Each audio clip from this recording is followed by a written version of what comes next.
Now what's with this R3? What's with this background here? I don't see my XMB. There we it go. is. It's staying up there. Ladies and gentlemen, welcome to should I say the name now or later? So we heard people's messages and complaints and suggestions, we'll say suggestions, where we had this right there, the little cross, the X Ross Media cast. Ryan and I thought we were very clever with this with this logo and this name, but maybe it wasn't to be. I don't know. But we saw the comments. We read them. People seem very, very excited about the show. Don't necessarily seem as excited about the name. And I don't think it's because of the branding itself. I think it's just because it's weird to look at, I guess, for people. And it does come off as X Ross. And some people also mentioned that they see X and they think of Xbox. So like, these are all things like, okay, that I get it. So for us, it was episode 0 and we just kind of threw it up there as, hey, we're doing this podcast and this is the name we were going with. And we listen. So we are coming up. We had a new name. We do. And it's a more straightforward name. I will say that. Doesn't necessarily pay homage to the great UI that we all know is the Cross Media Bar. But Ryan, I think had a good one here. So what's the name of the new show now, Ryan? Click R3, a PlayStation podcast. Click R3. I can't wait for people to complain about this one. It's interesting when I think of clicking R3. I think of at least this is back then. I know it's kind of changed around a little bit. I think of zooming in. That's what I think of. So I think of the sort of, a lot of like third person, like open world action games, like usually you click R3, that's sort of like maybe in Horizon or something, it like sends out a pulse wave to your immediate area. I like that. It does. It highlights points of interest, or maybe it brings up binoculars. You're looking for something, right? You're keeping the pulse on the PlayStation community, keeping the pulse on PlayStation news. And also, this is the name. I'm very disappointed in you all for not understanding XMB means cross media bar and having the gall to say, I don't think of PlayStation when I see Cross Media Bar. That is the PlayStation 3 Cross Media Bar, dating back to Sony Bravia TVs, PlayStation Portable, the PlayStation X. I'm very disappointed in all of you. Having said that, if you didn't understand it, you're still welcome here, and I still love you. That was very much a PlayStation name. I think it was good. I'll admit, it wasn't my first choice. It was something where, again, me and John kind of threw back a number of names, just wasn't really feeling anything. MVG, that was his suggestion. I liked it, but just wasn't meant to be. Episode 0, it's like, if we're going to change it, we have to do it now. So yeah, you're right. So it is the Click R3 podcast, or Click R3, a PlayStation podcast. We'll have simple. Yes, nice and simple, easy. I haven't seen anyone use R3. It's kind of forgotten about a bit. We're bringing it up though. I like the idea of the pulse and information coming up. Maybe I'm just, I don't know. When I think of the first person shooter side, I think of that as like zooming in, because I would save that as like when I play certain first person shooters, whether it's like a Halo or something, I think of clicking the right stick to zoom in. But I like the idea of the pulse bringing stuff up too. So that's good. That's good. Either way, yeah. I mean, if it was click L3, that's not as exciting. That's sprint in like a lot of games. Yeah, it's just running. So run faster, go faster. Yeah, we're not trying to speed run any % this podcast, so we're gonna take our time. Yeah, R3. So there you have it. John, I'm getting a lot of buzzing on your end. Might be mine. Am I buzzing? Yeah, you're buzzing like crazy. There you go. Nope. Now it's worse now.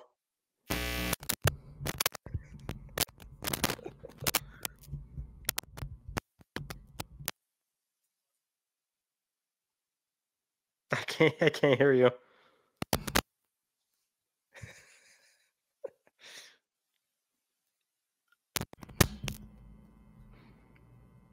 Can you hear me now? Yes. Am I good? For now. Yeah.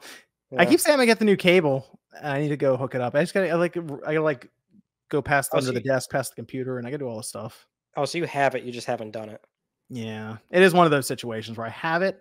I just haven't moved the entire desk and contraption out from the wall to then get back there and feed it around. But I have a new braided cable, and it's better than this one. So maybe I just need to do that after Well, this episode. we're off to a good start. Hey, it's how it goes. Technical difficulties and all. It's all here. So That's true. But that is episode 1 officially started, and I feel like there's a lot that just happened. We're recording this legitimately after the weekend of events has ensued, and we have a lot we can look back on right now. And even going all the way back to the state of play, which was, you said, the last day in May. That's entire week of all kinds of madness happening, which technically includes Xbox's showcase as well, because they announced PlayStation stuff there. So it's wild. But we can just go through, I guess. Ryan, you wanted to start with the state of play, because that is technically the oldest thing that happened, and then go from there. Yeah, we can go in order. I mean, this is the not E3 weekend, the sort of 2-week long period where it's nothing but game announcements. So let me ask got Ryan, before we start and get into it officially. Do you miss E3 right now? I miss when I miss the press conferences, in the sense that like I miss how sort of overly long, and the pacing was like actually bad, and you would have like this was still like when all 3 manufacturers were speaking to like actual trade.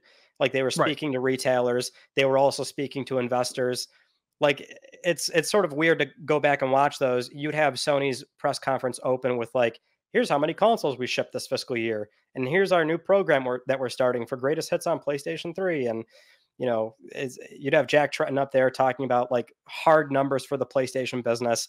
Then they would announce like specialty bundles this holiday season for the retailers. Then you would get a game announcement. Then you'd get like some sort of weird montage. Then you would get PlayStation Move and like a weird 10-minute long presentation for Sorcery, because nobody wants to play Sorcery with a Move controller. Like, I miss that, but we all know that's not what people would really enjoy nowadays. Like, let's be honest. I feel like there is kind of a human element to all of that, though, whether it's the crowd reaction or even the stumbles that we see live. There's some, like, those are the things we definitely remember more than anything else. Like, we still to this day talk about the giant enemy crab, and we talk about him dropping the PSP or the price reveal for the PS3, or even them absolutely crushing Microsoft in real time with when they did the Xbox One reveal, and then they show up with the here's how you share games thing, and it was all happening live in real time. It was something about all of that. There's maybe a camaraderie from the community all around that event, and now it still feels very dispersed, where everyone's just kind of away from that, and it doesn't feel like as much of a celebration. Maybe that's what it is. Like, they just took over LA. Didn't matter what else was happening in the area. It's video games this time. This week is video games, and it's like on a mainstream level, and it just doesn't really feel like it has that kind of gravity anymore that it did then. And maybe it is the live stuff. I don't know. It was fun to see all that happen on stage live as people try to present this stuff. So maybe that's what I miss about it. But I do kind of miss E3 right now, to be honest. Yeah, you're right. It's the human element. That was like the fun thing, especially like knowing that they would always, like, if you're watching from home, which a lot of people obviously were, like when they pipe in the crowd reaction, that was always a really, because it's like, even when you maybe didn't know about a certain game or franchise or whatever, just judging the reaction from the audience oftentimes would, sort of signal to you, oh, this is something I should pay attention to, or this was a really big moment that we just saw play out. And so it's without a doubt, the live element is what's sorely missed, because we still get the game announcements, but not having that sort of interaction, and sometimes the stumbles on stage. It's without a doubt that is sorely missed. I do miss that a lot. Yeah, and we would get very spur of the moment interviews too. Like, I noticed that people who actually went to E3 and would walk around, they'd catch an executive or something and be able to get some sort of interview out of them right then and there on the spot. And there were sometimes you get some slip ups and some funny moments, but I think it's just the idea of this celebration, this trade show kind of going on the back burner a bit. And now it's just like, when you see these presentations now, it's just trailer, just like cut together and premiere or something. And that's fine, because let's be real, we want to see the games and not hear as much talking necessarily. But I think sometimes there is something to having that stage presence, that talking segment. So, but we're still getting the games. more than ever seemingly at this rate, because it was, I mean, just a spread shot of announcements over the last 48 hours.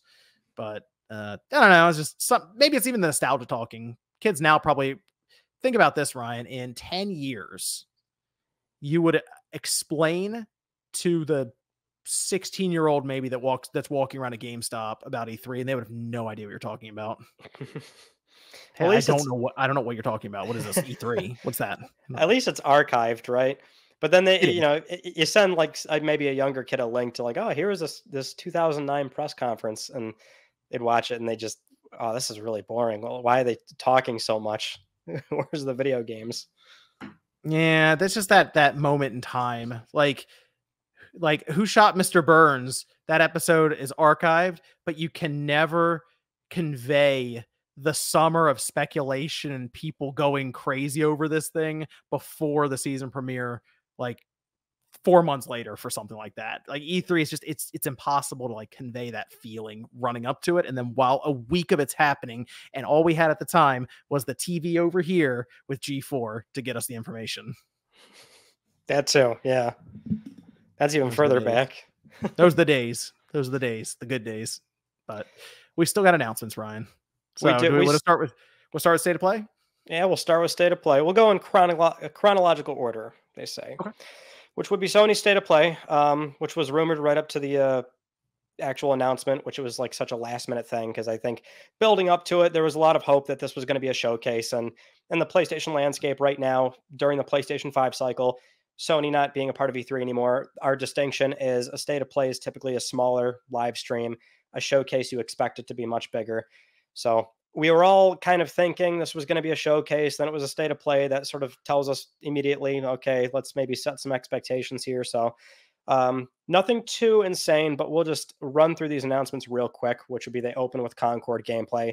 So it was great to finally see that game. That's the PlayStation Studios Firewalk that they acquired somewhat recently after they signed that game on with Probably Monsters, then acquired the studio. And that's their first person sci-fi shooter, which is a hero shooter that we didn't know, with a beta test coming in July, and that the final game comes out August 23rd. So it's actually coming out very soon. Oh yeah, it is. Yeah, it's 2.5 months from now. Hero shooter though is, I gotta admit, wasn't expecting hero shooter going into it. I was expecting, the online multiplayer.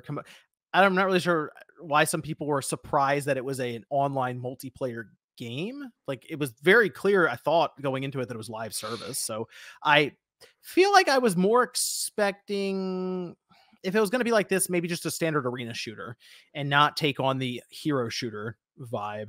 Gotta admit, the hero shooter thing has really fatigued me. Like, I am. Were you ever into them? Like, that's my question. I play. So we did play Paladins for a while and enjoyed that. I did play Overwatch for a little bit early on, but I have always been more in line with the arena shooter. The idea what's a little bit, John? Oh, for Overwatch, probably about 100 hours. Well, okay, you laugh, but last year I played Call of Duty because I had my end of year wrap up for, I think it was like 400 some odd hours. Yeah. So multiplayer games, they will sneak up on you, and these companies know that. If they get one that's at least decent, and you get your friends online with you, and you're playing here and there, you can rack up a lot of time in that multiplayer game, and that's why you're seeing this push from basically every company at this time. The hero shooter component, though, I feel like I'm seeing this everywhere, and they're almost blending together to a degree. So I don't know. Like, I'm like, I mean, we're filming this on a Sunday, right? So the Xbox game showcase ended like what, 5-6 hours ago or whatever the case is. And we just saw what's it called? Frag Punk. That was announced today. And that's like a hero shooter, basically. Yep. Like, we just had that. And we'll get to this later in the show, but Valorant is coming to console now. And those two announcements came after Concord, which, to your point, in my head, I wasn't expecting a hero shooter. In hindsight, it makes sense because this is part of Sony's, live service investment. But that's kind of like where I was coming from. Was I was expecting, and I compared it to like Resistance or Killzone. Obviously, that's just like an easy way for me to think of it. I wasn't necessarily thinking it would be those games, but rather something that is more contained with like a 16, 24 player style Like, Okay. you know what I mean? Like Yeah. maybe something with a higher player count, not as tight of a asymmetric gameplay style, just a little bit more grounded with how it was meant to be approached. Still loadouts or like weapons on the map that you have to fight for. I would have expected, yeah, loadouts. I don't know. Maybe Okay. that's just like my PS3 generation had like Yeah. thinking No. it'd be great to get something like that again. But um, yeah, in hindsight, it's like, oh yeah, hero This game shooter. this game's gonna heavily rely on the lore that they build. That's why Overwatch was as popular as it really was. Is they had characters that people cared about, wanted to cosplay as, all that stuff, right? They had their main, and I I don't know if did any of the characters really jump out to you, because I kind of already forgotten most of the characters that I Well, saw. no, And I went back and watched the trailer again, and I'm like, one of them's called like Star Child or something. It's like, is this supposed to be absolutely Star not, Wars? dude. Of course, nobody knows about these characters. Nobody cares about them. How That could you care about it? It's a new IP. yeah. This is why I said it was no matter what, even if they didn't show like if they open with cinematics, right? Which is what they Mhm. did. If they Yeah. didn't do that and they still showed only gameplay, no doubt in my mind, the game would still be seeing probably a lot of heat for just looking very derivative and we have Guardians of the Galaxy at home kind of thing. But it still would have softened it a bit more because you can't just jump in with like lore building when nobody cares about that Mm. in the here and now. This is not a sequel to like an established single player game where it's like, even if there's no gameplay, at least it's exciting to see like, oh, here's Tsushima 2. I wonder what Jen's doing, or who's this new character and how do they fit Sure. into Tsushima 2 or Ghost of whatever. You know what I mean? Like if there's no familiarity, it's really hard, I find, to sell cinematics. You You know what just it should have can't, been? you can't get excited. This game should have been their hero shooter. Should have just been PlayStation All Stars, but hero shooter style. There you go. You care about all the people already? You're good to Oh go. God. This is how it's gonna be with you, huh? Let's open up the PlayStation All Stars Battle Royale topic. Hey, I'm trying. I'm helping. So I'm trying to help Sony out. That one's free. Oh Jesus. All Concord right. is. They're going to do a beta though, and look. If the beta shows up and the gameplay's good, I can't write this game off yet, despite the first impression, because I saw what happened with Helldivers 2. Helldivers 2 didn't get the first impression this thing got, but that no one saw that one coming. If Concord gets a fraction of Helldivers 2, it's successful immediately, I feel like. Oh, without a doubt. This is always my policy. I'll punch this Mhm. home every single time we have a game announcement that sees this kind of criticism. Just wait till it comes out.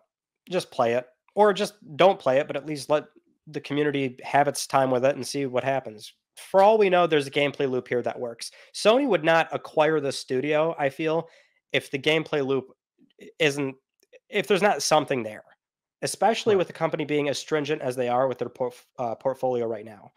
They just canceled a number of projects. They shut down London Studio, which was doing live service. So, and also canceling The Last of Us multiplayer. I mean, there's a lot that can be said about, oh, why'd they do that? And they're going ahead with this. I'm not in the company. I can't tell you that. But what I can tell you is this game survived. There's got to be something to it. So it's not for me, but you They never. have to.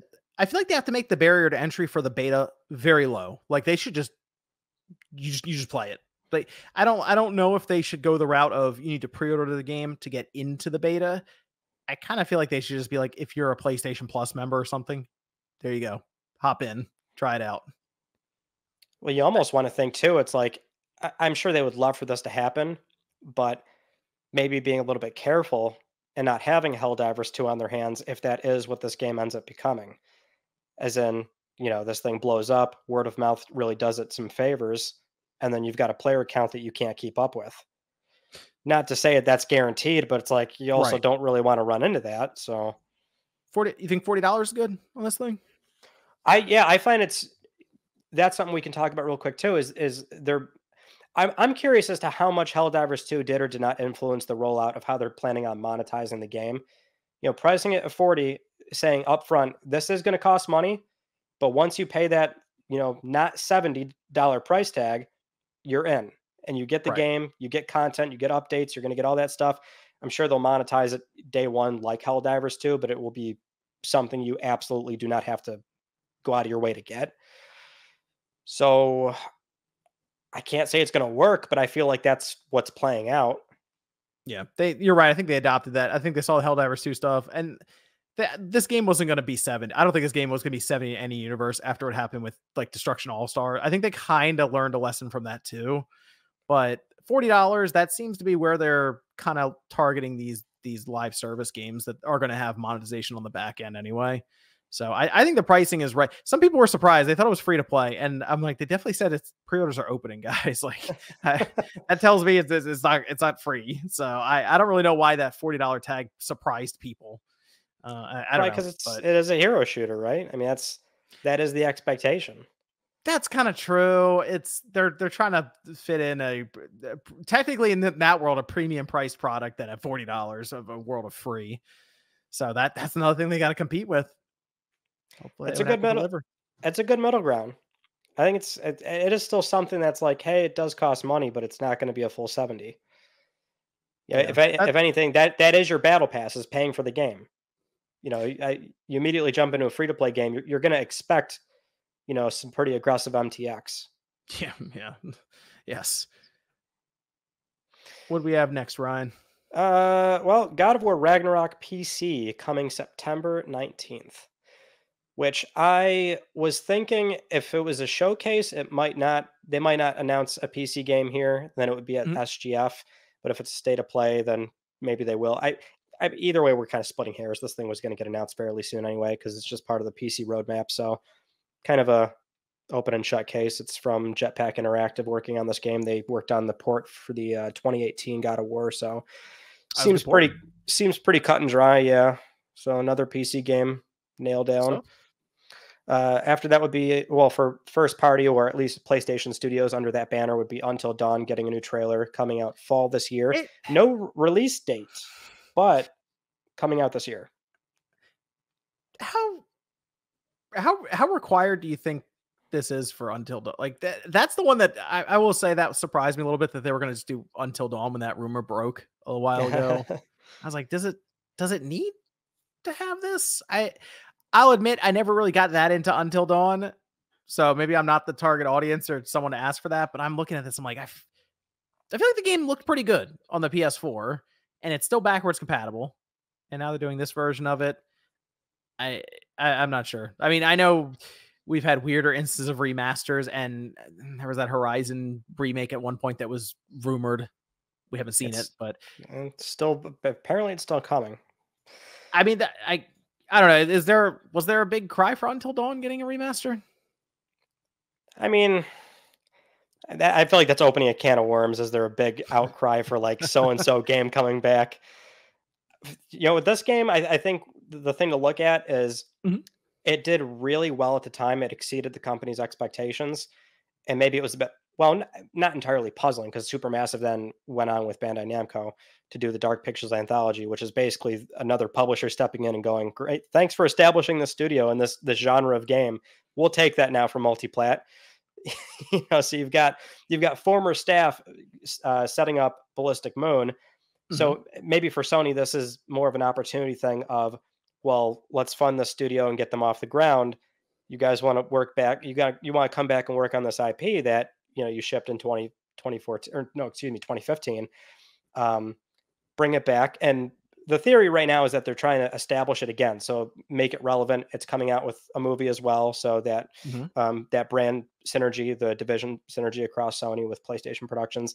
And then also the running theory is that a sequel would be in development as well, either by Ballistic Moon, or some are also theorizing that's at Firesprite, since they're working on a horror narrative driven game too. But there's all that, right, to consider. And then I would maybe push a little bit back on, this game was very popular at the time. I think they're doing a lot to this game because they said they're removing the fixed camera angles, which if you revisit Until Dawn, that is going to dramatically change like just the moment to moment sequences. So I'm almost curious as to how they're approaching it to maybe make a like modern day replays exciting versus the 2015 game.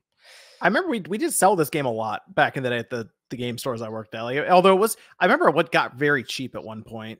used even. Like it was like $10 or something. But Yeah. I mean, it did sell at least off the shelf, and it was never really my kind of game, but it fits into that horror narrative style that people like. The Quarry, people did seem to like that game too. So I get it. I mean, I see the vision there for that. It caught me off guard because I thought, I remember that game already looking pretty good on the PS4, and it works backwards compatible. But if you're saying like they're doing a fixed camera angle stuff, they're moving some things around, it's like, okay, It well, does maybe they it got some does plans. work. It does work, but it's a problematic game on backwards compatibility. Oh, interesting. What's the problematic part, Ryan?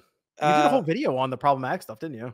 a handful of games. That's one of them. As far as I know, the only actual graphical artifact that pops up is like if you're like Mike or any character that's holding a lampshade or whatever, Mhm. like that just like you can get like explosions off that or something like vertex explosions. Oh, Gets a little wonky. It's like not even, I would argue it's not even game breaking. You can go through the game just fine with it, but it might be a little weird when like the lamp starts freaking out or whatever. that's funny. Yeah. Interesting. No way to patch it or anything, or they didn't think to do that if they could. They absolutely could, Whew. but I just think there's just no, I mean, obviously There you they're go. doing this, so Do the remaster. Yeah, why not? Do the yeah. remaster. I mean, I'm sure it'll also look better on the PS5. Obviously, they're gonna do some touch up and stuff there too. Oh yeah, But I mean the other trailer, the new trailer does make the characters look very modern. Um, After that would be for again proper PlayStation Studios. That would be Astrobot coming out September 6th this year. game of the show right here. This is With, it. without This a is the doubt. one. This is Yep. the one. I'm very happy what I saw with this trailer. It's $60. It's $10 cheaper than the full price, so it's not full price. And you get a poster. You sure do. Okay. So everyone's aware, the physical copy, you do get a poster. Okay. Nothing like that with digital. All right. So keep that in mind. You want that poster. It looked pretty cool. You can put me down for one of these. I'm on Astrobot day one. It's happening. And I like the idea of Team Asobi pretty much just doing what they want here because there's so much happening in this trailer. Like I went back and watched it a few times with the different bosses, the environments, the cameos. They said there's 150 plus references and outfits and all kinds of stuff happening around you, and it does feel like Astro's Playroom times like 4 or 5. That's all I wanted. That's it. Just a I'm not gonna say well funded because it's not gonna be funded like The Last of Us or something, but put some money behind Astro, make a larger 3D platforming game, and it looks like you have some elements in there where they had like the fist that allowed them to grappling hook around and stuff, and flying around on a PlayStation 5 spaceship like that. It just looks like fun. Like, you know what it looks like? It looks like one of the most video games I've seen Sony make in a while. It's just a video game. That's Yeah, all. 100%. Capital V, capital G, video game. It's a very video gamey game that's reminiscent of, PS1 to PS2 era, I guess we could say. I mean, it's a It platformer, does. right? It It's a reminds me a little bit platformer. of that early PS3 days. I'm thinking like not even necessarily just like 3D Game Heroes, the Puppeteer stuff, like weird stuff in that generation that I think back on. Astro would have, if they released Astro like this in the PS3 era, it just fit right in. I like it. Looks awesome. This is great. But 100%. you saw that. I know you saw that shot at the end, Ryan. All the PlayStation history in one shot. I freaked out. Yeah. It's Did you as throw the you wallet at said. the camera? It's as you said. It's doubling down on Astro's Playroom. It was such I see a lot of people say, "Oh, I love that tech demo." I'm like, it's a full game. It's a whole 5-hour package, right? It's a ton of fun. And so this to me reads as like a not quite a sequel, but it's just, giving this team this kind of funding and autonomy to be like, okay, maybe we can really make Astro something because this is Astro's first real shot at being sold to a wide audience. So I feel like I'm beating a dead horse here, but I've said it like 18 times on my channel where it's like we had Playroom in 2013. Nobody really got to mess with that because you need a PS4 camera. Astrobot Rescue Missions for PSVR 1. So it's like, obviously that's locked down to VR. I'm happy that this is a $60 full-fledged platformer that just looks like a feel-good, fun video game. And my God, do I hope it sells well because this is the kind of stuff I live for. Let's do more of it. I still think they're onto something with Astro if they can get behind this character. The thing I've noticed, the kids want to play on the PlayStation all the time. Astro's Astro. Playroom. They want to play Oh, Astro. They want Astro. They want to play Astro. Can we play Astro? That's what they they want to got do. good taste. That's what they just want to run around. You know what they just like to be in that the room where you have all the different pieces of PlayStation history. And just PS1, punch it and stuff. They just like walking around messing with stuff in there. That's all. That's all they want to do. Like they don't even care necessarily go around to the platforming stuff and go through the levels. They just like messing around in that one room and just literally just messing stuff up. Like walk around punching the other Astrobots and like opening the disk drives on the PS2 and hitting the Vita so it flips around or whatever. And there was also an update for Astro's Playroom, by the way. Yes, I was gonna say that's good segue. Got the PlayStation 5 hardware in there now, or at least more accessories to uncover, more artifacts. So a PS5 Slim, a PlayStation VR 2. I don't know why, but they put the left and right PlayStation VR 2 controllers in there. Well, but not like the Pulse Explorer and the Pulse Elite. Those aren't in there, I believe, because I haven't had the chance to jump into it yet. PlayStation Portal. Yeah, the Portal's in there, which makes sense. It's cool though. I wasn't expecting. I'm like, to get new content in Playroom, I think is awesome. And there's like riddles in there. Like there's a thing people are trying to figure out now too.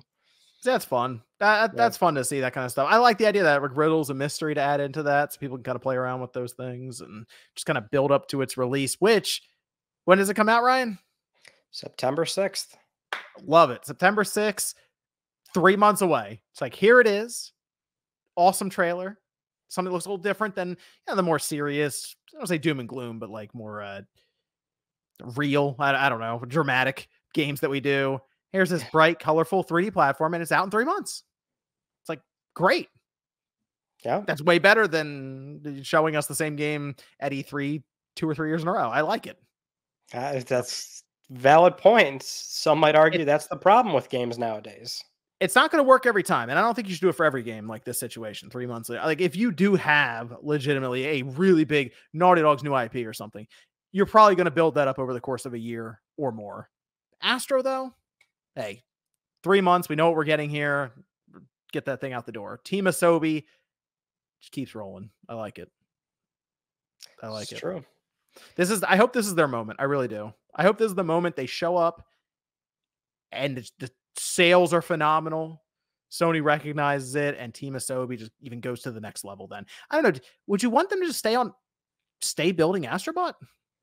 Dude, I would be 100% okay if that's where the studio is going. Okay. If it's like Astro becomes like this bigger household name, which I'm not expecting immediately. Right. But obviously the company's going to evaluate the title. There's sort of milestones the game's going to have to reach on the market. And I mean, if it hits all of them and they've got that leverage to go off and do another one, and Sony has historically always been this way, but it's a matter of, hey, this game did great. What do you guys want to do next? And you guys figure it out. There's not really that much pressure telling the team, like, you have to do this. So I would imagine would still be the case for Team Asobi. It would really be on them if they want to continue doing Astro, but whatever does end up happening, I just hope they reach those goals and then they get to do whatever they want after. Can I ask you about a third-party game here? Technically, it's PlayStation exclusive, time exclusive, whatever you want to call it at this point. Yeah, what do you think of Silent Hill 2? Yeah, next one coming up. That's next Silent Hill 2 coming October 8th. Which, I'm not the biggest Silent Hill fan. So I'm going to bring this up, Ryan, because I think you admitted something here that I think is happening a lot. I've looked at the sales for Silent Hill. I don't know if there is a mega fan base for this thing, but I think there are very dedicated fans out there online to this franchise. So when you find a Silent Hill fan, you find like someone who's really into it. And I've seen some people who have looked at, I've seen their takes on this on the trailer and stuff, and they are kind of still like, I don't know, Bloober Team. I'll admit, I'm looking at it, and it reminds me a bit of Capcom going from Resident Evil 2 to Resident Evil 2, like the remake, but not to that level. I still think it looks like what I would expect Silent Hill to look like now, kind of, or Silent Hill 2, but there is some jank still there. but I'm into it. I mean, I think October 8th, that's a good time for it, right? Halloween time. Certainly, yes. Yeah. Yeah. So I'm not a massive fan, so I don't pretend to like talk about it like I have like this rich experience with the franchise. To me, it seems like a little bit of uneasiness. Like that's what I'm seeing from that hmm. kind of audience as you're alluding to. It seems like there's still a lot of like doubt as to the final quality, which I what I find interesting is that news that broke out about how the Bloober team actually wanted to stay like really conservative with it in terms of not changing a whole lot. But the original developers were like, no, you gotta, we'd like to see you do more with it. I think it's very important the way you mentioned that while people are looking at Bloober Team a lot right now with the magnifying glass, people have to realize that the original like Silent Hill team within Konami that's still kind of there. I mean, they're also working on like they're giving guidance for this thing. So Mhm. it's not just Bloober Team who, if let's say this thing comes out and we'll just say it doesn't live up to expectations or it's just bad. It's not necessarily just Bloober Team doing this. So I need people to understand they're like some of the original Silent Hill people are there and they are looking at this. So just saying, there's a collaboration going on right now. But hey, if Bloober Team nails it, I hope for Silent Hill fans' sake they're able to do that and they can keep moving on from there. Maybe do Silent Hill 3 and The Room and just keep going with it. So, but that's another release, I guess, for the PlayStation 5 this holiday. It's true. And what's noteworthy about that is, that's kind of what Sony's been leaning on for the time being with filling out their portfolio, uh, which is, timed exclusivity or in the case of like sometimes a second party game, right? Like we just had Rise of the Ronin Mhm. or Stellar Blade, which are PlayStation Studio games proper, but they're externally developed. So we'll kind of get to that towards the end after we're done with all this news. But it's funny because I'm hearing some say like, oh, this is a really bad year, or rather, there's like the PlayStation's not really doing a lot of talking. But if you look at what they're shipping, what they've already shipped and what they're planning on shipping, like as they've filled out that portfolio, a mix of first, second, third, Mhm. it's pretty stacked. Um, Yeah, I think well, I think with the issue so when I see this happen online, Ryan, with the conversation, I feel like they're missing the tentpole game. That's what it is. Like they have a lot of the supplementary games right now.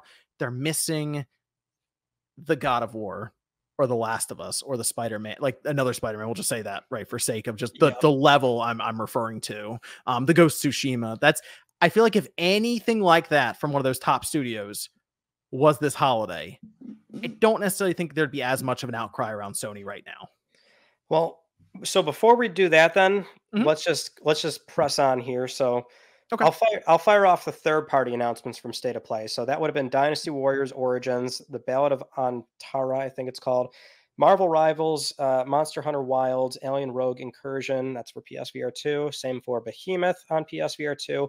Then Where Winds Meet, Infinity, Nikki, and Path of Exile 2. So pretty tight State of Play because, as we said, it's not a showcase. The expectations are a little bit different there. Um, but yeah, as that State of Play wrapped up, I thought it was fine. Like I even a little bit good to me in the case that I just like watching live streams in general, but I know that's not really the sentiment most people feel. But with that being the State of Play, then we go into Summer Games Fest, and that Mhm. opened with Lego Horizon Adventures, Oh, the good one. Oh, which this was is which was like so a last minute rumor. no one. I don't care what anyone said. No one saw this coming. No, I didn't know about it. No.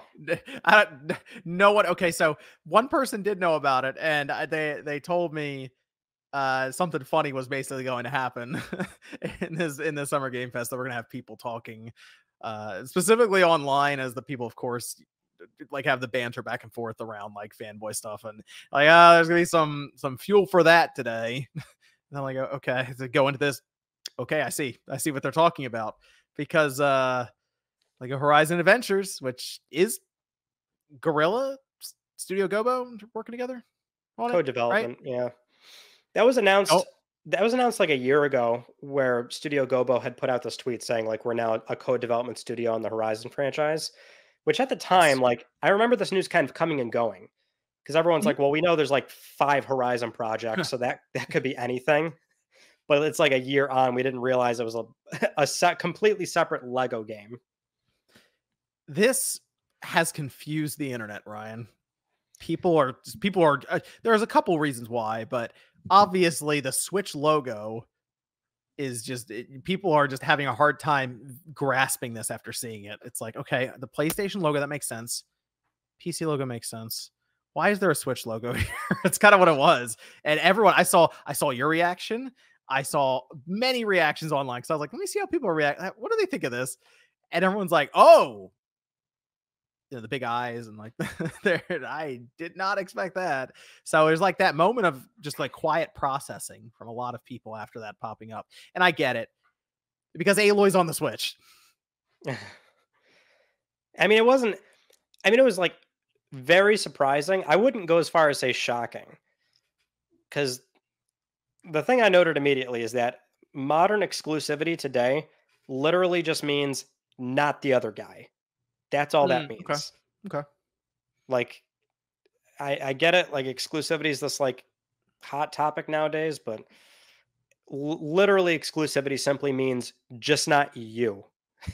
And this isn't Xbox like, and specifically. this is in the yes, this is in the context of the high-end console market, which really has been defined since PS3 360. Once Right. Nintendo stopped playing the power game, it has always been PlayStation, Xbox. And then both companies started shipping on PC. And, you know, Microsoft was allowing Ori to go over to Switch. Now, why were they doing that? Because in their view, it was just not the other guy. Right. I honestly, I that's the same way I consider this situation.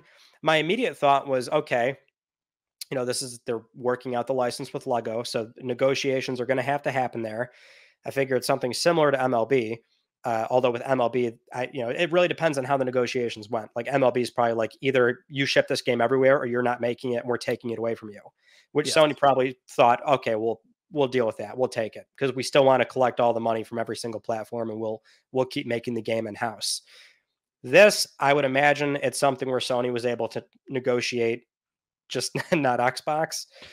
And there's I upside to doing Switch anyway because it's Yeah. reaching a new audience. I kind of think I kind of have a theory this is Sony's idea. As weird as Like that they wanted to sounds, do it. I kind of think they wanted to do it. You saw it. You do all the business slide stuff. They have that one about experimental. Well, okay, what can we do to bring in? I mean, they're trying to grow the Horizon franchise. I think that is incredibly obvious right now with how much they're pushing it. Like we're still talking about, you just mentioned 5 games earlier. They still have a multiplayer game. They're talking about doing cell phone stuff with it. Like there's a lot happening. They're obviously working on a third one. We've played through the Forbidden West. There's a third one coming. And I kind of feel like this is them looking around and going, we could get this Lego game on the Switch with Aloy, and it's not going to be the full Forbidden West Burning Shores experience, but it'll introduce this character to a install size of 140 million plus. Maybe that'll get them interested in Aloy's story or character, and they'll look around for where they can experience more. And there you go. They show up on the PS5, which, interestingly enough, not on the PS4. Yeah, that did strike me as a little bit bizarre because if you're going to ship it on Switch, then I see why you wouldn't do a PS4 one. But I Unless don't they know, just want to maybe sell the Switch people a PS5 because they're like, well, where are you going to get this now? We're okay. Oh, PS5. All right, we're going there. I don't know. perhaps. Yeah, you're right though. I mean, I wouldn't be surprised if Sony actually was motivated to do it. I just feel that the end result probably was as long as we don't have to ship it on Xbox. Because look, Oh yeah. that would be the shocking thing to me. If it was like, okay, it's going to go everywhere and even Xbox. Not to say like they're that motivated to, because I think nowadays the conversation around exclusivity is being blurred even more considering the position Microsoft's in, which in a way also means Sony's maybe not going to be as motivated to lock down exclusivity like they used to be. But in the context of Horizon, which is a very big established franchise, this just seems like a great way to sort of dumb the story down, make it cute and whimsical and funny, and open it up to more people. I mean, we know that obviously Nintendo will sell and cater the Switch to a general audience, and there's a very large younger audience obviously attached to the Switch. So I think for Sony, it just they're looking at this business wise. Well, it's not going to hurt PS5 sales to have this Lego Horizon game there. And also the licensing cost, I assume, working with Lego, it's not cheap. So, and the amount of work, like the game itself looks high quality. The visuals look clean. It still takes on the Lego thing where Aloy has personality now, but it like takes on. Oh God, John! Did you see that online? The jokes around that, dude. I can't stand the Horizon discourse. It's exhausting. I thought that was people funny. Just don't want to admit this franchise big and people like it. I just don't get it. I like the games. Well, I know, but it's a suggestion that it's like not culturally relevant, which I just don't understand. You know, you have like plenty of game directors on record saying we were influenced by Horizon Zero Dawn. I mean, there are people who I'm not going to name names necessarily, but some didn't play through Horizon because people talk too much. That's what they said. Hey, I remember that. I mean, look, I get it if it like bugs you, but at the end of the day, it's a big franchise that's like at the time it was very risky. I mean, you got to remember this was a first person shooter developer that had the risk, and they were given the allowance here to make a big action RPG that's completely new. They had never done it before, and it landed. You know, to establish that again and just go, okay, well, Zero Dawn was okay. Now, next thing, you're not going to do that, right? You've established an IP, you run with it. Yep. So, I mean, we're going to keep getting more Horizon up until probably 3 and maybe a lot of these spinoffs. And I would imagine Guerrilla's probably going to want to do something else after that. But yeah, you think this is going to be a trilogy? Like we'll be done after this third one, and then we'll have spinoffs, maybe with smaller teams that work on those, and then Guerrilla moves on to something bigger or different. I would say that's most certainly what's going to happen. By the time you ship the third game, I mean, sequels historically don't sell as well as the entry before it. So I can't imagine they're going to be wanting to do 4 or 5, 6 after that, if it's not, consistently doing the kind of numbers that it was doing. It'll be great when we get halfway through the PS6 generation. Everyone's like calling for Horizon to make a comeback now. All of a sudden, happens every time. People are calling for Uncharted now after the Uncharted 4 stuff, where people were like, yeah, Uncharted again. Everyone's Uncharted again. Yeah. So it's sick. It'll come back around. It's cyclical. Yeah. It's cyclical, yeah. It'll come back around. But, it looks, I understand it looks weird when you see it at the title card. Switch. Business wise, I think from Sony's angle, they're going to try it. It's experimental and it might work out. Doesn't necessarily mean that all the PlayStation Studio games are going to Switch all of a sudden. So I don't know why that became a whole topic. No, that is most certainly not happening. No, every title should be in this day and age evaluated on its own. And I think it's very clear as to why this game, if there's any game that's going to go to Switch, I think we can sort of figure out why it would be this one. Yeah, I mean, I do wonder if Sony has any like other weird experimental plans like this for the Switch, but again, I'm not expecting their big tentpole games, quote unquote, even their games that are below those to all of a sudden go to other platforms outside of PC, of course. PC is just, they have a whole initiative for that, but I don't know. The Switch thing is interesting to follow with Sony to see what happens here. And if they maybe see that as a viable platform for some of these offshoot games, we'll see. That's assuming they do more of them. That's true. Right now it's only this. A very weird collaboration, but I'm interested. Oh, I don't want to say that necessarily because the Lego games, I talked about fatigue before with hero shooters. Definite fatigue with Lego games. I'll tell you that now. Definite fatigue. You think so? For me. Anyway, yeah. It's just the Lego games, I realized not too many entries in that they very much play the same. I think the most recent Skywalker Saga Lego game is probably the most different Lego game I've played in a while. And even I was kind of trudging as I got through it. If you're playing a lot of them, then yeah, it's all going to feel the same at that point. Yeah. We'll see. Well, the rest for Summer Games Fest had a ton because that was a very long show. It was very the more PlayStation related things we can mention. So Wukong, we can talk about this popping up, right? Where it's only coming to PC and PlayStation 5 for the time being. Yes, it's delayed on Xbox for technical issues, and everyone assumes it's the Series S, and I can't really push back on that because it most likely is the Series S. So August 20th. No physical copy, Ryan. The real news. Sorry, there's a physical copy, but it has a code in the box. So it's not a physical copy. I mean, there's plastic involved. I don't know. Wait, so did they say it was a code? They didn't say it was a disc and a code? I thought it was just a code. I thought that was the whole discourse around that, and they're going to try to figure out global publishing to try to make it work. Like, I think they're going to try to get to a point where they have a disc, but last I saw, unless they updated it, was going to be a code.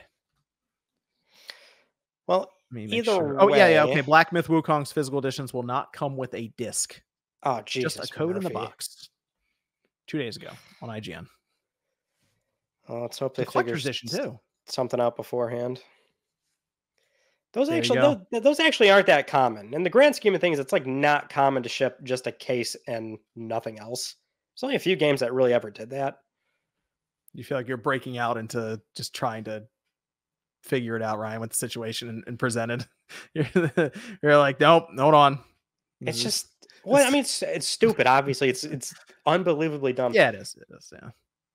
But the actual news though, I don't know if there's much to say. I mean, it does read like a Baldur's Gate 3 in a way. Like, no, it does. Yeah, it sounds like this was just sort of a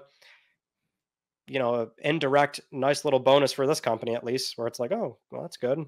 The PS5 ends up with a timed exclusive by accident again. Yes. Yeah. But they'll probably have it figured out, let's be real, in a few months. And like Baldur's Gate 3, they got it figured out, and then it launched pretty quickly afterwards. Although Microsoft did have to kind of swoop in and help get it done because Baldur's Gate 3 was so popular. They wanted to obviously get it there soon. So we'll see if Black Myth Wukong is as popular. I don't think it will be as popular as Baldur's Gate 3, but popular enough to get Microsoft to almost fly there to help get it done. So yeah, I mean, if this game does really well when it launches, they'll be motivated to get the Xbox One out the door. Yeah, we'll see. We'll see how that turns out. How about Phantom Blade Zero? What'd you think of that? Okay, so Phantom Blade Zero. I need to hear impressions about this game. People are playing it at Summer Game Fest this weekend, and the fact that Jeff Keighley once again had to go on stage and make an explanation about the trailer we're about to see, but this time it was, this is actual gameplay. I swear this is gameplay. I'm like, all right, it's not even just me and a few other people online who thought this. It's like a lot of people looked at it and said, this looks a little too good. And they said that like full development like started 2 years ago or something on this game. And now that they've completed the core development, they're building it out with content and other things. So I don't know if they spent years just focusing on that bit of gameplay and combat to where it polish it so it looked that good or what, but it almost looks like sometimes the combat just breaks into set pieces that are already determined. That's how good it looks at times. The animation, the choreography, it all just kind of fits together too neatly. So that's one of the reasons I wanted to hear impressions, to see if people were experiencing that for themselves right in front of them, and it was their own inputs doing it, and not just I press square and now 4 or 5 things just happened on screen by itself. That's otherwise the game looks, I think it looks good gameplay wise. I do hear still from people that it looks just like a action samurai style game, and we've had quite a few of those recently, but kind of stands out a little bit to me just based on some of the combat that I'm seeing. I'm into it. I want to follow this and see how it turns out, and if it ends up being a Watchdog situation when it comes out. Yeah, kind of what you're saying. To me, it looked very stiff, maybe a little bit rigid. Just thinking like, how loose and tight does the combat really? You never can tell from trailers. So I'm very interested to see where previews fall on this one, which it sounds like there's going to be some from, well, not just this weekend, but like towards the end of that trailer, we'll be at China Joy, we'll be here or there. So it sounds like there's multiple play sessions planned for this game. So we'll see how it develops. They're traveling with a demo though. And when I hear that, I go, well, why don't you just put the demo out? Unless that is like an incredibly controlled demo. And that's the only thing that they're like, we don't want anyone data mining this thing. We don't want anyone to accidentally go off the rails, because they probably had, it's a situation at these events where they have sort of a helper there, kind of, in case you stray a bit too far or you get stuck, and they just point stuff out to you.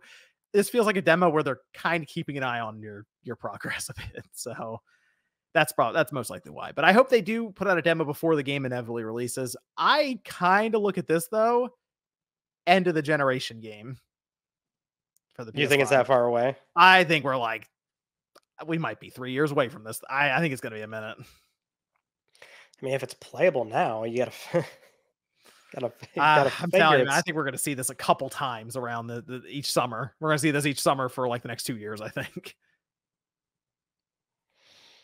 That's a distinct possibility. Yeah, there's a lot at Summer Games Fest. I'll mention this. Alan Wake 2 getting a disc. Finally. However, there is a however for this, isn't there? Yeah. However, it's not entirely known just yet how much content will be on that disc. They seem back and forth on this. I noticed. There was a little bit of a mix up there, like an initial answer of the game and the base game and the DLC on there. Oh wait, it's just the base game. What they say, the first DLC pack or something, then like the second portion, or they also mentioned they were not able to necessarily confirm 100% what's there because the Xbox disc holds 50 gigabytes and the PlayStation 5 disc holds 100. So it feels like they're not sure what's divvied up where. Are they doing 2 discs over here? Are they doing 1 disc here? What updates are there? So it almost seems like maybe they jumped the gun a little bit with trying to explain what's on the disc and what isn't. So I think we're still waiting for confirmation, but it seems like they're going to have the base game minimum on the disc, at least. That's my hope. That's my hope. And that's the issue with a lot of multiplats. Publishers have the option to do this right. You can ship a lot of content on PS5 discs. So my hope is they do the full thing. Let me ask you this, Brian. If you see a game get announced it's digital only, do you wait and go, I'm going to give this a little bit to see if there's a physical copy later? John, you're describing like this is exactly what just happened. Yes. Okay. Yeah, dude. Okay. Here. I have not paid full price for a digital game up until Horizon Call of the Mountain. I knew you were going to say the VR game. They got you. That's the only because I had to because it's a first party game for PSVR 2 right when it came out. Like obviously I have to get it, and they don't send me review codes. So that's the only game I've ever paid full price digitally. I've never, ever, and even like smaller games, I have to really want it to buy it. Did that hurt you? Like when you got the code out of the box and like had to punch it into like, were you just sitting there just? No. So I didn't even do that. I bought the base PSVR 2 bundle, and then I bought it from the store. Okay. But either way, I mean, yeah, it killed me. Like to spend $60 on like I know it's like for some people it's like second nature. Like that's just how they buy games. That physically pained me. I'm like, dude, this sucks. Like, damn, the $60 something and then taxes for just like in my head it feels like nothing. Like people give me a lot of business for all this stuff back there. That's value. Like I'm not taking that shit to the grave. Someday I'm gonna sell it. That means something to me. There you go. Okay. It's not even so much like the ownership of like being able to install and play it offline. That's very important, obviously. But it's for me, I'm big on consumer rights. Like I want the ability to hand it to somebody else or sell it. Mm-hmm. It's painful, man. $60 and I can't do anything with it. That sucked. So with that said, Alan Wake 2, I'm pretty pumped about because I fucking knew that game was. I was like, you guys are idiots. You got to print this game. Which technically, this is not how I thought. I thought they would do a standard print, like it would go to retail. Which I guess technically it is. You know, it's like Best Buy's got pre-orders up, and because Limited Run does that nowadays. Yep. Yeah. But Limited Run kind of cornering that market too when it comes to like the not small releases, but also not like Ubisoft. Although they have done some with Microsoft, which is like they're kind of in that middle ground where if a game like that happens, where we're just digital for now, guys, Limited Run's calling them up before they even announce that. Like, hey, let's do this. Let's do a physical copy. Like Black Myth Wukong, I wouldn't be shocked if Limited Run figured something out there. It's like, hold on, guys, let's work together. Let's figure this out. So in a sense, I get it, Ryan, but it is tough when a game comes out that you like Alan Wake 2. If you really want that game, you probably bought it digitally, and now here comes the physical copy. It's like, man, really? The double dipping happens a lot now with these games. So I do get kind of annoyed that we've worked almost, it feels like almost backwards, digital first, physical later. Like it used to be like we'd get physical games and then eventually they'd show up on the PlayStation Store or something. Like when we started getting full price, full size games on the web browser looking PlayStation Store back in the day. Now we've just gone the opposite route. So 100% good PlayStation callback. Warhawk full disc game. That was a huge deal back then because that was day and date. I remember people freaking out over that. Oh my God, Warhawk's on the PlayStation Store. It's a full Blu-ray game. How are you going to store it? It was like 800 megabytes. Oh, well, see, you're okay. You're all right then. The 20 gigabyte could handle that. It was cool though at the time, but I'm always mindful of how it's like old man yelling at children thing. I know like a lot of people nowadays are like, no, I prefer digital. And no, Ryan, I'm not taking my game to GameStop. I don't give a shit. Like I'm just gonna preload it, play it right then and there, so I don't have to go to the store or set up to change discs. I feel like there's it kind of reminds me of back when we were young. There's a lot of regret from selling them. The cartridge days of not buying them. Like now I look back on, you look at some of the values of these games and it's like, oh my gosh, I had that game. I traded it in for like $4 or something one day. It's like, I feel like there's going to be similar regret. Not that I think any of these games are going to be stupid rare or anything, but there'll probably be that moment where you're like, I wish I had bought that game. So I just have it here on the shelf and I could show my kids or nephews or whoever. Right. And it's like, I can show them a picture of it on my TV. Let me turn the PS5 on that I've now plug in and oh wait, there's an update. Now, what was my password again? And it's like, just by the way, did you see some of these games? Did you see Final Fantasy VII Intergrade? See what that's going for on the PS5? I was actually just gonna say, like, even like now, short-term games are flipping like that. Okay, that was just me then, because that confused me. I looked at that, I was like, why is this thing $140 or something? Because if they get one print, that's it. You know what I mean? Like, it's a mix of desirability and how many copies they print. Like right now, Crisis Core was like a little iffy there for a second. Now I'm seeing them pop back in stock. I think there is a second print that got sent out there, but that one was like out of stock everywhere. And it was like, oh, secondhand market, it's climbing back up again. What's the move, Ryan? If I get a game that's sealed, but the disc is floating around inside on the PlayStation 5? like it's unseated in the spindle? Yes. Well, no, you can hear it just rattling around in the case. Yeah. What do you mean? What's the move? How do I get it back without opening the game? Oh, you take the case, use your phone, right? And turn on your flashlight. And then you can put it right up against the case and you can see the disc in the translucent frosted blue and you can reseat the disc, or at least you can see it. You know that it's like sitting on the spindle properly. Right. Put it down on a table and take like one or two fingers and just like from the center of the disc, go to the like top right and sort of softly push down. You can hear it reseat. Or if you're not an absolute maniac, you open it. Yeah, but it's Intergrade. Well, there's a code.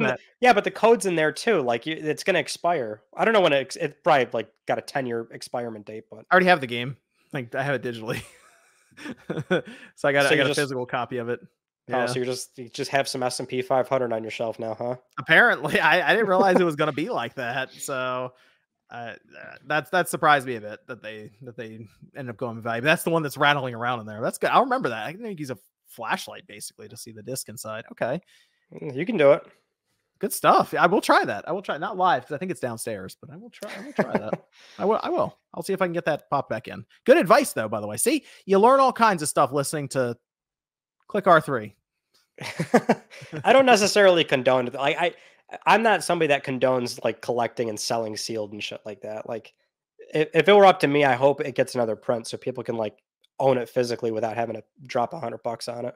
Yeah, it's fun. I just picked it up because I liked the game. And I was like, I kind of want to have the PS5 because I had the PS4 version that got the upgrade like digitally. Yeah. And I just went that route. So I just have it on my system. So yep. I just ended up with the sealed physical copy because it was on sale at one point. I was like, I'll just pick it up. It was like $30. Buy low, sell high. Apparently.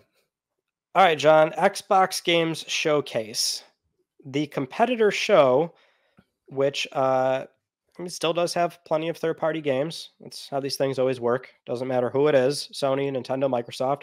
They announce third-party games to fill out that time slot there. So got a lot of stuff that was announced during that. Expedition 33, Life is Strange, Call of Duty Black Ops 6, Dragon Age, The Veilguard, Assassin's Creed Shadows, saw more of that.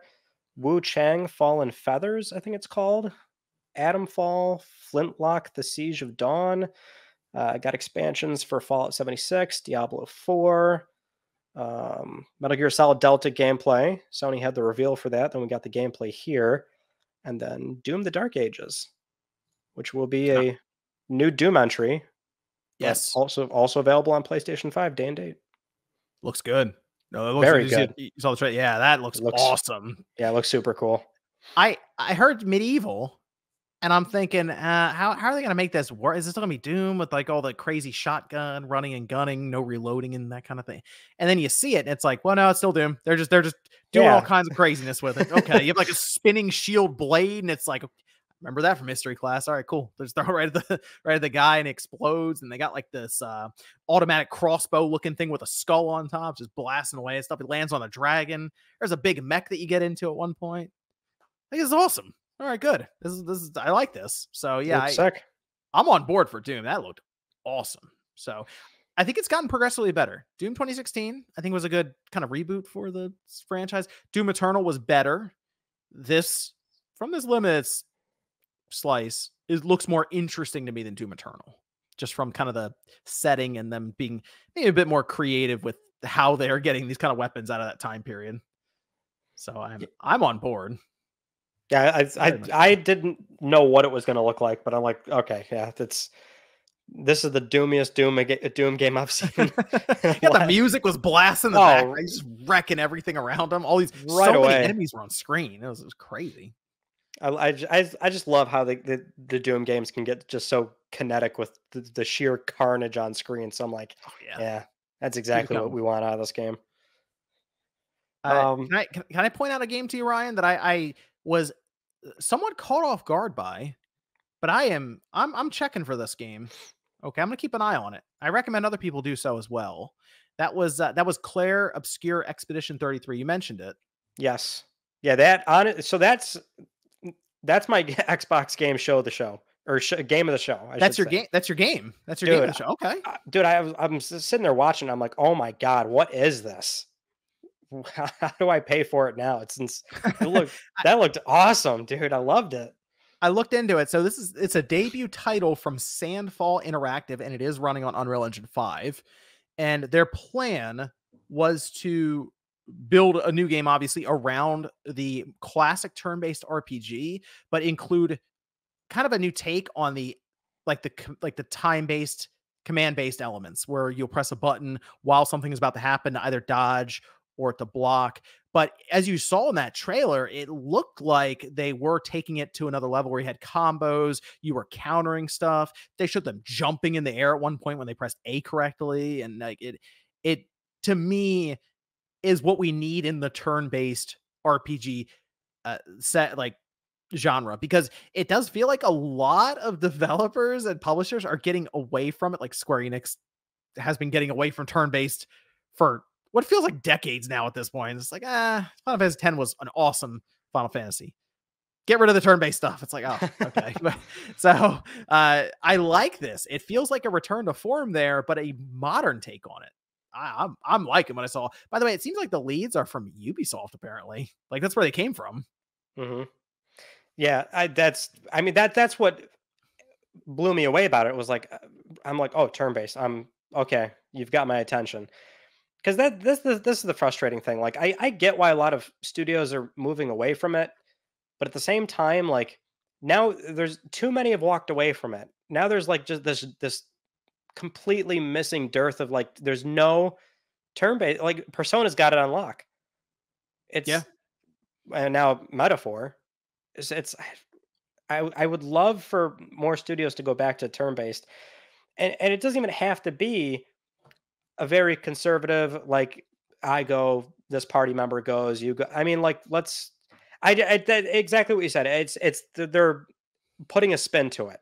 Nobody's exploring it, I think, in a meaningful modern way. So I'm all ears on this game, 100%. That was the one game I was like, I got to see more of this. 2025 on that, by the way. So we have like maybe a year plus on it, but plenty of time to show more of it and keep an eye on it. So I like what I saw there. I did. Yeah, 100%. Anything else really stand out to you, Ryan? I like Life is Strange a lot, so it was cool to see that. It's like that's Nate's game. Nate was pretty excited when that got shown. I never got into the Life is Strange series. So you don't seem to care for the sort of choose your own path narrative games, huh? I know. When it's time to create a character in a game, it's all start button and cross over and over again. Start button and cross. He's still doing it. It's time to name the character. What's the default name in there? We're good to go. Let's keep it going. You don't make your character in Life is Strange. No, but like the idea is like changing up, altering like the character, the story around them, that kind of thing. It's like, but I get what you're saying about the choose your own adventure kind of game. I've never really tried Life is Strange. So maybe I'll check it out. How about that? I mean, I'll give it a look after I play through Sly Cooper again. Yes. Good point, since that's coming out very soon on PlayStation Network. A la carte, by the way. People don't realize this with PlayStation Plus Premium. The classics are a la carte. There's only a handful that were actually paywalled behind Premium, which I think goes back more to the publisher, because I believe it was the Capcom stuff that was paywalled, and that was only for a year, which I don't know why. Probably some sort of agreement that they had with Capcom, but you do not have to be a premium subscriber. You can buy those games a la carte. Oftentimes, if it's a first-party IP and it existed on the PSP or PS3 PlayStation Store, your purchase back then was grandfathered in. You should be entitled to that game again. You making a push for Sly Cooper right now in 2024? Dude, I will whore for Sly Cooper. I will work the street for that raccoon, big time. Very excited. I just want people to understand, you can pay for it. You don't have to be a Plus subscriber. It's the same thing for all the other ones. There Nobody you go. wants to you can pay just pick it attention up for 2 seconds. Like you don't have to pay the outlandish premium subscription, so you can just own it. I blame NSO for this. Because they don't sell it a la carte. Yeah. Sony did not do that. It was like 3 games, I think. Mr. Driller and Resident Evil, I think, Director's Cut were one of the 2 games. How much do you think Sly Cooper is? That I'm not so sure. I would assume it would probably be like $15. Okay. Because it's like 6 or 10, depending on the PS1 or PSP game. But if it's anything like the PS2 stuff from when it was on PS4 or PS3 back in the day, it'll command a slightly higher price. $15 well spent. I mean, maybe it'll be 20. I don't know. Inflation. Maybe they want to put it at 25. I have no idea. $25 spent. I hope not. Make it 15, but well, still, that'd be interesting because they are definitely keeping an eye on those sales because they've kind of talked about it before with like the God of War collection doing well streaming wise. So they're paying attention to that classic section. What if Sly Cooper actually made somewhat of an impact? Makes you wonder. I mean, vote with your wallet. There it is. Yeah. This week, Sly Cooper showing up. If you genuinely want the company to revisit games like those, you have to, they have to see that people are playing. Here's the thing. You can still play it via premium too. I mean, that alone contributes to the telemetry of that IP. If people know, this is a big contributor to premium subscribers. They're looking to see interest. Yeah, exactly. Yeah, so, for sure. And I assume at this point, the other Sly Coopers are going to follow anyway. So, hey, get started on the first one. Just roll through the series. Absolutely. So with that said, John, here's what I would... Here's what I'll put forth, right? Because we just had a very strong Xbox game showcase. Very strong. We just went over a lot of the multi-plat stuff because obviously this is Click Our 3 podcast. Yeah. It's a very good show. So with the PlayStation community, there's been a lot of pent-up demand for what's going on the Sony side of things. We had a state of play, not a showcase. Last year's showcase was seen as disappointing. So, we're kind of in this slightly awkward spot, as in people want to see what's coming up next. As you were alluding to earlier, it's the tentpole titles that a lot of people tend to associate these showcases with, which Sony just did not necessarily have this time around, or one would argue last year as well, because Spider-Man 2 is really the only thing they showed last year. Helldivers 2 is kind of a weird, ironic thing looking back at 2023, where it's like nobody knew how big that game would be. And then Concord and Fair Games, well, nobody cares about those because they're live service games. Yeah, Fair Games I'm a little concerned with right now, although it could be a good Payday. I don't know, we'll see. Like Payday 3 disappointed me tremendously, so maybe I can step in there. But you're asking if we need that showcase. We need Sony to roll in and get it done. Well, do you remember we had a conversation about this last year for the 2023 showcase? And I thought for sure, like, oh yeah, this should be the big one. Because the company's going to have to start talking about the back half of the console's life cycle. At some point, they're going to have to start doing that because we're entering the second half anyway. But you know what's so fascinating about the Xbox game showcase being so good? And this kind of goes back to a conversation that we just had recently on the Spawncast. It was a few weeks ago. It was one of the rumors relating to, you know, Microsoft's multi-plat plans. I don't know what story exactly it was, but it was like Project Latitude, right? And I was mentioning at the time that, you know, at a certain point, the company's finally going to have software ready. Like historically, Xbox has always had this first party problem and a studio problem, but, you know, they've done all these acquisitions. They had a really rough first 2 years of Series X, like 2022. A lot of people consider like terrible because they had nothing. But it's like eventually they're going to have something. And that was finally the showcase. On the opposite end of that, though, for PlayStation, and I don't think a lot of people seem to realize this, Sony had this just 4 years ago during June for the Future of Gaming showcase, which was revealing PlayStation 5. And it was like a very similar thing where, like, I don't think people realize they fired off on every cylinder. I mean, in one showcase they had, and it's funny to say this, but Destruction All-Stars, which was a PS Studios game. So at the time, people didn't know if it was bad, but you did have that, right? You had Spider-Man Miles Morales, Gran Turismo 7, Ratchet and Clank Rift Apart, Returnal, Sackboy Big Adventure, Astro's Playroom, Demon Souls, and Horizon Forbidden West. That's a good show. That's an incredible show. Yeah. But the problem with that, right, is that you do that, all those studios are locked in.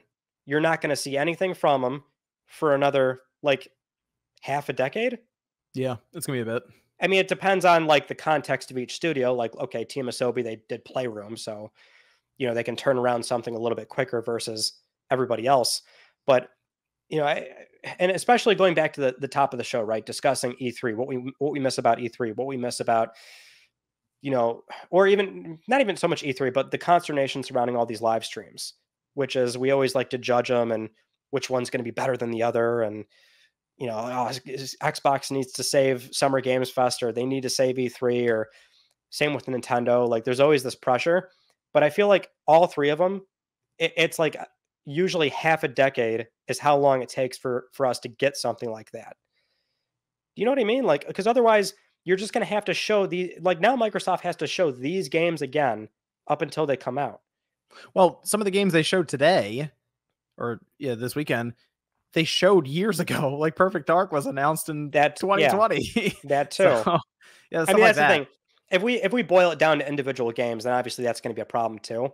But it's like to sort of line up a lot of this stuff in a way where you have this incredible showcase. It really doesn't happen that often.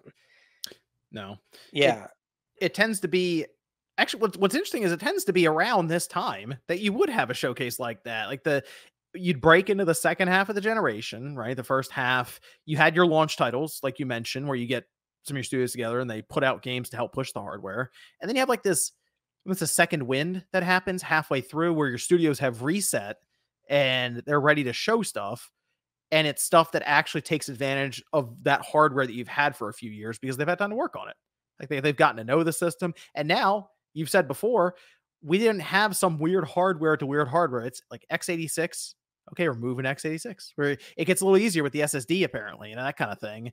And this feels like the time, and I understand why people are calling for it. This feels like the time where Sony would wake up with force and be like, okay, here's what all these studios are working on to close out the generation. Because yes, development takes so long that they're probably going to show us stuff soon that might be like almost closeouts for the generation. Like, I don't mind Sony at this time because we just talked about the Xbox showcase. They showed us stuff that I have no idea when it's coming out. Like, it could be 2 or 3 years off at this point. Like, Perfect Dark might be a 2026 game.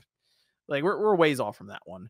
And that might actually be a game that closes out their generation technically. So I don't mind Sony getting stuff together for a showcase that I assume they've been planning, but to put it all together and have major tentpole games all there, some coming up in the next year or year and a half, others, hey, it's 3 years out. Look, we just want to show you what's going on. I think that's sort of what the issue is right now, is because they're not talking to the PlayStation fan base with these studios that have been shown to be very talented and good at creating games just in general, with this, yes, the third person narrative action style, but still it's stuff that the base likes.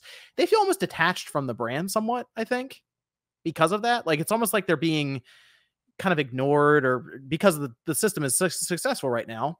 And I think it's fair to question then if Sony is, I'll say resting, but slight confidence, lackadaisical nature kind of winding in there, where it's like, man, we just can't not sell PS5s.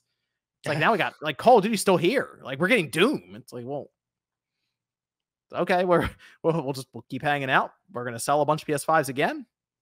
That's it. So I understand the frustration from the fan base right now, but it's tough when a company is just that successful and they can kind of hang back a bit and take their time.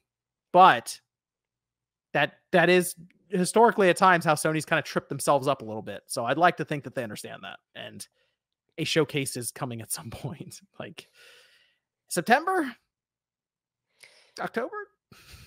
Well, that's the thing, right? Is that was 2020. So a lot of studios were sort of locked in as to what they were doing. But I think the company's just simply taking a different approach, which is, sort of, because the other angle of this, right, is that if we go back to when we did have E3, it wasn't just E3. Sony would be a part of E3, Gamescom, Paris Games Week, TGS, and these would always be around the same time. We always knew June, September, October. So it's like we always knew when they would show up. We always knew when they'd say something, but that's so many press events. So you're taking the same games there every time, just doing a new trailer, eats up resources at the studio to put together this vertical slice that's at that point only for those shows, and they're not going to be used in the final game. But there was like this consistent timeline of like when they're going to communicate, but they're showing the same stuff over and over again. And nowadays it's like, okay, we can communicate with State of Plays, PlayStation blog. And if you even look at what we have today, it's still a meaningful amount. You are lacking a lot of the tentpole stuff, but like, this year, because I've got it written down, it's like this year was still pretty loaded. Like we open with Part 2 Remastered. It's a remaster, but if you haven't played the game before, it's a great way to jump in. Then you had FF7 Rebirth, Helldivers 2, again, Ronin, Stellar Blade. Going to finish it out with Concord, Astrobot, Lego Horizon, Silent Hill 2. And you see how they're filling in those gaps in the portfolio. So it's not like this was a bad year for PlayStation, but I almost feel like there's just so much pressure for them to return back to like a 2016 E3, but like you just can't get that often. But Right. We are getting close enough to hopefully get that again, especially because we just had their fiscal report come out. We just had them confirm this on like 3 separate occasions, from the slides, the Q&A, the business segment briefing. Like, you can see the amount of money they're expecting to make in fiscal year 25 and 26. We know with games, with certainty those games are coming, but people are just so frustrated with not seeing them and not knowing what they are. They're like, man, why can't we just go back to getting even just a title card? Which is so ironic because everyone disliked title cards. Yeah. Or I don't know. I don't want to put words in people's mouths. I mean, some people are like, no, I like that. So I Just guess, knowing. yeah, I guess it depends on how you view it, but You know what it, it it is too, Ryan? It's I think when you get that title card or that acknowledgement through 15-second CG trailer to that title card, something like that, right? It's almost like them giving the audience and the community permission to then just go full on with speculation and like it's official, it's happening. Now you can go out there, have conversations, talk about it. I run into this with hardware a lot, even so, like rumors around a PS5 Pro or Nintendo's next system, or whatever. People don't necessarily like hearing about it until it's been acknowledged in some way by the company, and now it's like, okay, we can all talk about it. We can go over it because it's been confirmed it's happening. So I think it's also that, and then it's also the excitement of knowing that, oh wow, okay, yeah, Sony Santa Monica is making a God of War Ragnarok. It's another God of War. What's that going to be? They're not doing some new IP or something. Okay, let's go over that. And I think also people want to see, if Naughty Dog's working on a new IP, as they've mentioned, what's the direction of it? Is it sci-fi? Is it still grounded in reality, but it's different time period, different substance, like some sort of source material they're going with? That I think is something that adds to it as well. So I feel like there's just a lot of pent up demand and frustration all like rolled into one right now, and then the Xbox showcase happens, and that just kind of just set it off again. yeah. So I think people just really, like, obviously they're really invested. They have a PS5. They probably spend a bunch of money on it and stuff, and they just want to know, okay, what's next for it?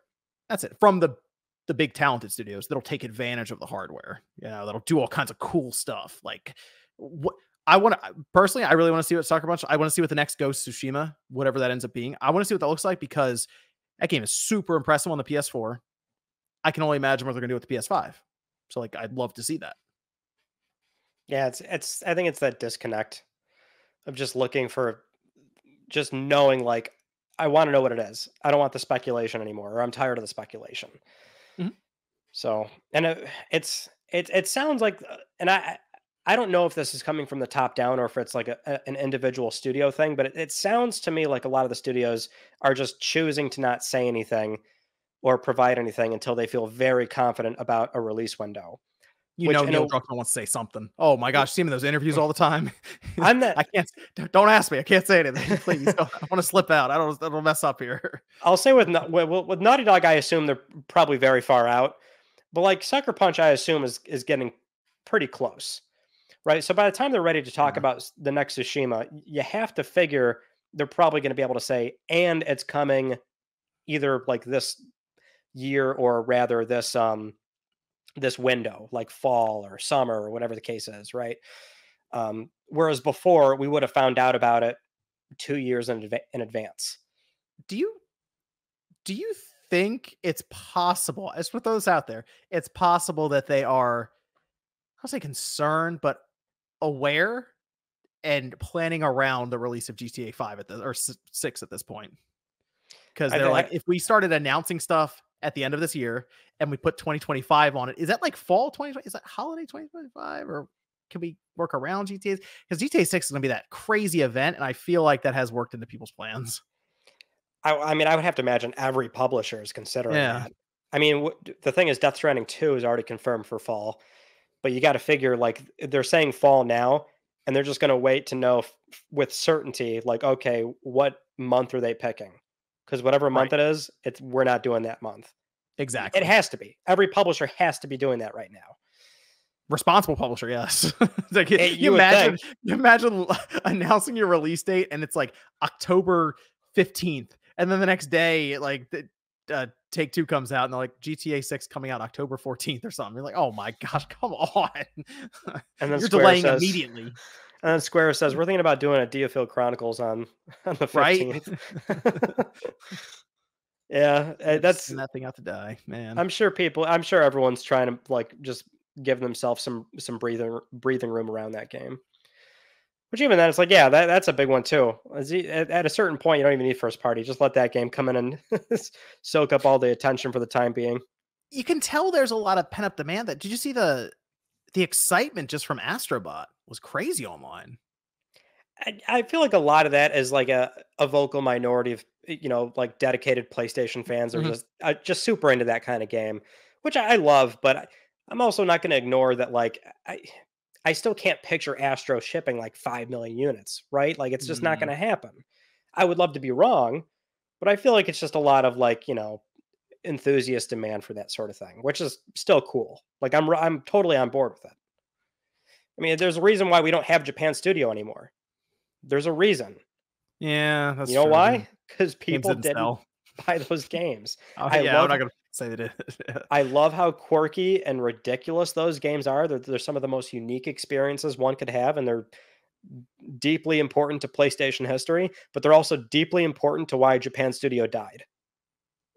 And we can't ignore that. Yeah, yeah, they have a lot in common with X Ross podcast. Got too creative, flew too I close hate to you, the John. sun, and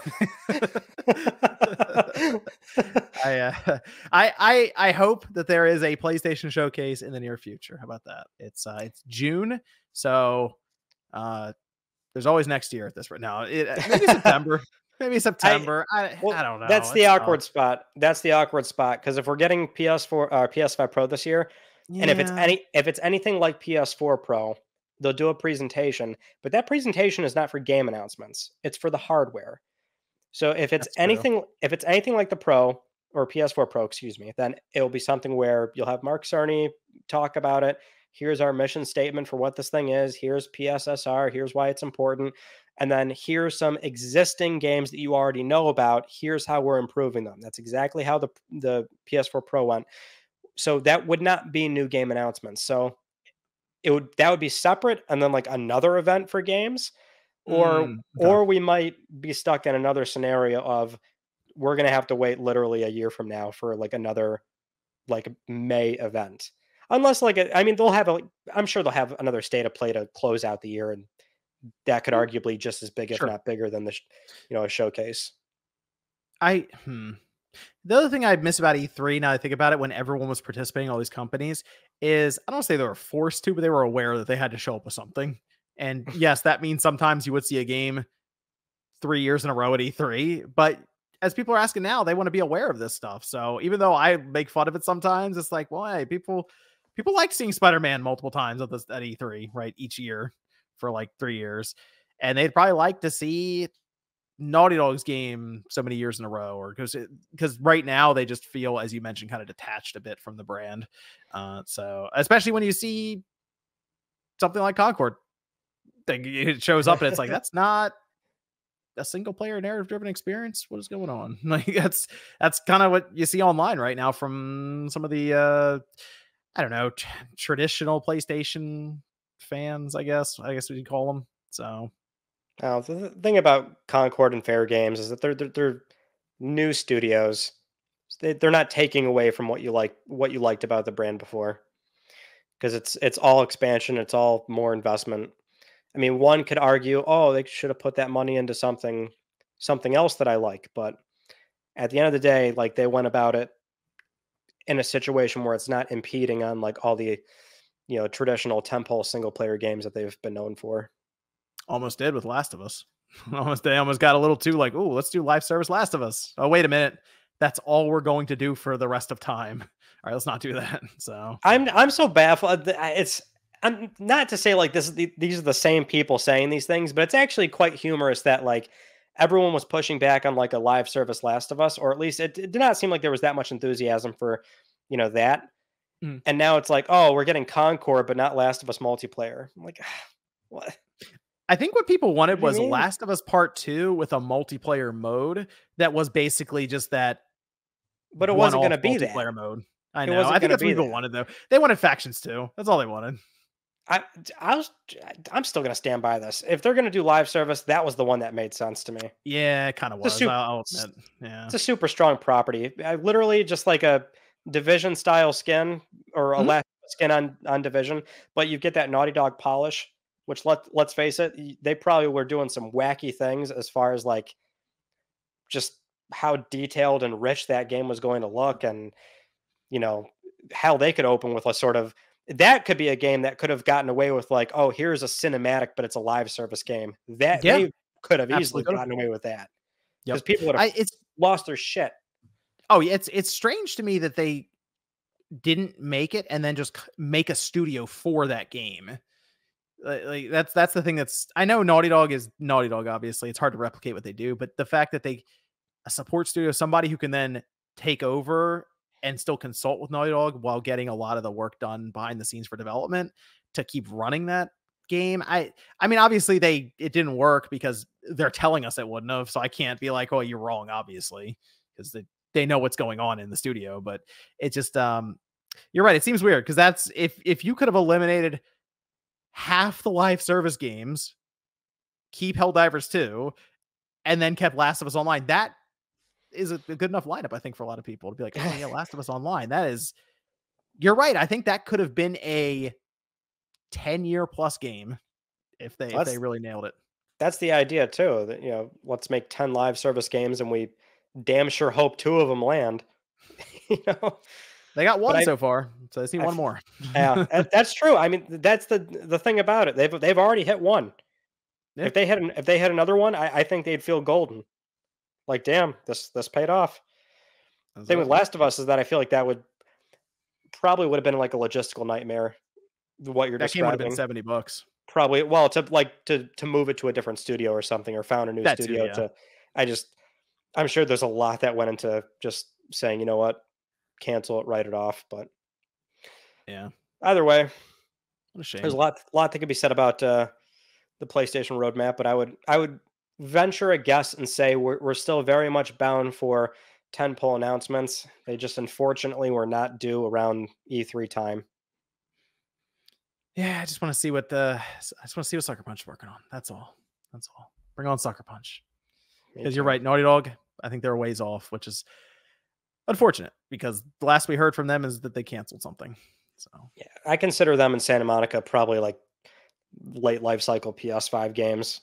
Like if they do a title card and it's like a 2027 game, like that's just very much in my head what they're probably doing. I'm just so curious what Naughty Dog is going to do that's not Last of Us. Like I just want to see what it is. That's all. And then we can kind of go from there. But I want to see what Santa Monica too, though. That's new. Yeah, that's true. That's a big deal. They haven't done a new IP since Connecticut. Oh gosh, you're right. Yeah. Well, that is a God of War studio. Man, that could make the second half of the PS5 generation super interesting. So, also super risky. The company does take risks. Show up. Been seeing a lot of stuff. Hits. It's this very futuristic looking world. It's just like cyberpunk almost, and then it flashes on screen. 7v7 hero shooter, and it's like, oh Jesus, my gosh. Well, good thing we know that's not happening. Yeah. That would be a problem of the century. That would be an issue. Well, I think we covered a lot, Ryan. Yeah, we did. We knocked out a good portion of the not E3 time frame. We only had like 4 tangents. That's not bad. I'm sure we'll have more. Yeah, I expect like 12 or like some crazy amount of tangents whenever we go over anything in this podcast, just like the most random PlayStation or industry stuff here and there. Yep. So I think we did pretty good for episode 1 of Click R3. We'll have a logo here, people. Don't worry. I think we're gonna get a recording of like a really nice HD XMB for the background there. Yeah, we'll do that. Ryan was talking about even having like some icons back there and stuff. I don't know. Maybe we could get like a super long recording. So just let it running for like 40 minutes, and then like 40 some odd minutes in, we just move the cursor around, see like a little Easter egg thing of happening, and then it just goes back to static. So I don't know, we can do some fun stuff with it. So, but thanks everyone for tuning in. Any closing remarks, Ryan, on this episode 1? Sly Cooper coming soon. Sly Cooper coming soon. Play it, platinum it. Yeah, definitely play it. If anything, turn it on and leave it running. just do something with it. Do something. If you have PlayStation, or if you have Premium, do something with it. Leave it running. For some reason, this game that takes 5 hours, we've got all this data saying people are spending 100 hours on it on average. Not going to bring up the Hellblade 2 stuff. But I'm just trying to get people like, check out Sly Cooper. Give it a chance. If you're younger and you've never heard of it, give it a shot. You might be surprised. But thanks everyone for tuning in. We'll be back in a couple of weeks for episode 2, along with hopefully a new logo. We'll see you guys then.